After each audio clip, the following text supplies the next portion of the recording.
ফেসবুকে একটা পোস্ট দেওয়ার জন্য আমরা পোস্টকারীকে গ্রেপ্তার করতেছি, বাট আলটিমেটলি নিজের দলীয় লোক যখন খুন করতেছে তখন আমরা সেই খুনিকে গ্রেপ্তার করতেছি না। খুনি এভাবে প্রকাশ্যে থ্রেট দিয়ে ঘুরে বেড়াচ্ছে। তাদের পরিবারকে বারবার বলা হচ্ছে যে আপনারা যদি বিচার চান বা আপনাদের কেউ যদি তাহমিদের পক্ষ হয়ে বিচার চায় কিংবা কেউ যদি তাহমিদের পক্ষ হয়ে মানববন্ধনও করেন তাহলে হচ্ছে তাদের অবস্থা তাহমিদের মতোই হবে। আপনারা তার বোনের মুখ থেকে ঘটনাটি শুনলেন যে ঘটনাটি আসলে এরকম ছিল যে তাহমিদ মূলত হচ্ছে ওনার যে উপজেলা সেই উপজেলা হচ্ছে বিভিন্ন অভিযানের তথ্য দিতেন। অভিযান বলতে হচ্ছে মাদক বিরোধী, পাচার বিরোধী, সন্ত্রাসীদের বিভিন্ন কার্যক্রমের তথ্য দিতেন, এমনকি চাঁদাবাজিদেরও তথ্য দিতেন প্রশাসনকে, উপজেলা প্রশাসনকে, যার প্রেক্ষিতে যাদের তথ্য দিতেন তারা হচ্ছে তাকে টার্গেট করে এবং তার প্রতি তার একটা ক্ষোভ থাকে তাহমিদের প্রতি। যাদের অভিযোগগুলো দিয়েছিলেন তাদের হচ্ছে তাহমিদের প্রতি একটা ক্ষোভ ছিল। এর প্রেক্ষিতে হচ্ছে তারা একটা নাটক সাজায়। নাটকটা এরকম ছিল যে দুই গ্রুপ, বিএনপির দুই গ্রুপ এক জায়গায় বসে চা খাচ্ছে এবং এক জুনিয়র হচ্ছে সিনিয়রের সামনে পা তুলছে, এটা নিয়ে তারা সংঘর্ষে বাধাইছে, ফলে এর মাঝে তাহমিদ মারা গেছে। আসলে এটা পুরোটা একটা মিথ্যা ঘটনা এবং একটা সাজানো ঘটনা। আসলে ঘটনাটি ছিল এরকম যে তাদের দুইটা গ্রুপ ছিল, দুইটা গ্রুপের মধ্যে সংঘর্ষে বাধায় ঠিক আছে, বাট তারা দুইটা গ্রুপেই এক এবং তারা ইচ্ছাকৃতভাবে এই সংঘর্ষটা বাধায়, বাট তাদের মধ্যে কেউ আহত কেউ নিহত হয়নি। ওই ঘটনায় যখন ঘটনাটি ঘটে তখন তাহমিদ সেখানে উপস্থিত ছিল না। তাহমিদকে ফোন করে পরিকল্পিতভাবে ডেকে নেওয়া হয় এবং ওই ঘটনার মাঝে তাহমিদকে ফালানো হয় এবং ওই ঘটনার রেশ দিয়ে হচ্ছে তাহমিদকে হত্যা করে।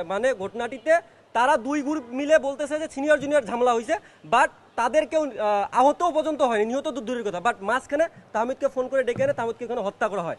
কিন্তু তাহমিদকে হত্যা করার পর এই যে তাহমিদকে হত্যা করা হইল, তাহমিদকে হত্যা করার পর আরেকটা ঘটনা আপু বলেছিলেন আমাকে যে প্রথমে হচ্ছে এনারা মামলা করতে চায়নি, এনারা জানে না যে কাদের বিরুদ্ধে মামলা করা, আসলে অভিযুক্ত কারা বা কে অভিযুক্ত। কিন্তু তখন কিন্তু নির্বাচনে আগ সময় ছিল, তখন নাকি বিএনপির পক্ষ থেকে বলা হয়েছিল যে আপনারা মামলা করেন, নাহলে হচ্ছে আমাদের উপর থেকে চাপ আসবে।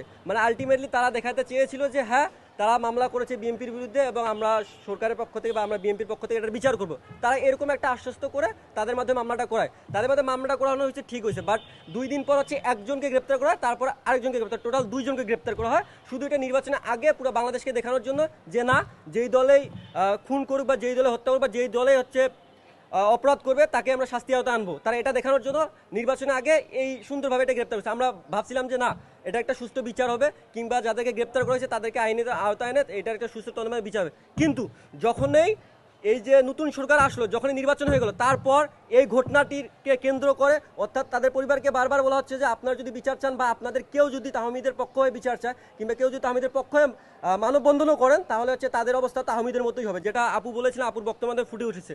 এবং এক্ষেত্রে হচ্ছে আপু যখন বিচারের জন্য ফেসবুকে পোস্ট করে কিংবা লেখালেখি করে তখন হচ্ছে যে খুনি বা যারা খুনি তারা আপুর পোস্টের কমেন্টে এসে এরকম বাজে কমেন্ট করে যে আপনারা কোন প্রশাসন আছে, প্রশাসনকে যতগুলো প্রশাসন সবাইকে নিয়ে এসে আমাদের বালটাও সরি টু সে এরকম অকথ্য ভাষায় গালিগালাজ করে। বাট আলটিমেটলিও এটাও ফেসবুকে ভাইরাল হওয়ার পরও পুলিশ কোনো পদক্ষেপ নেয়।